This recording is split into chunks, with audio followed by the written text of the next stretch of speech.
Kejaksaan Agung menangkap 3 hakim pengadilan negeri Surabaya dan seorang perempuan atas dugaan suap dan gratifikasi kasus vonis bebas Gregorius Ronald Tanur. Kejaksaan Agung juga menetapkan pengacara Ronald Tanur sebagai tersangka pemberi suap kepada ketiga hakim. Setelah 3 bulan, Kejaksaan Agung akhirnya menjawab kekecewaan publik atas putusan bebas yang dijatuhkan Majelis Hakim Pengadilan Negeri Surabaya terhadap terdakwa Gregorius Ronald Tanur. Rabu 23 Oktober 2024 siang, 3 hakim yang membebaskan terdakwa pembunuh kekasih tersebut akhirnya dibekuk. Hakim Heru Hanindyo, Hakim Mangapul, serta Hakim Erin Tuah Damanik.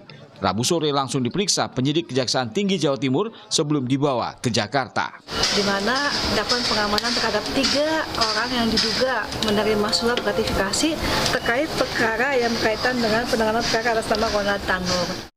Kasus ini sempat menyita perhatian publik pasca vonis bebas yang dijatuhkan Majelis Hakim PN Surabaya.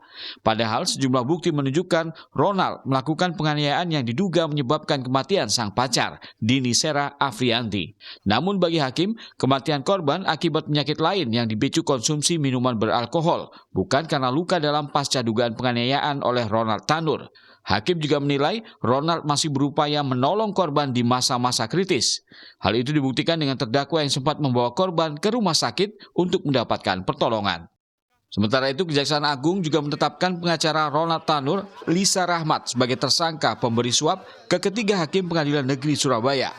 Direktur Penyidikan Jaksa Agung Muda Bidang Tindak Pidana Khusus Kejagung, Abdul Kohar, mengatakan penetapan tersangka dilakukan usai menangkap Lisa di Jakarta Rabu siang. Penyidik menemukan adanya indikasi yang kuat bahwa pembebasan atas terdakwa Ronald Tanur tersebut diduga ED,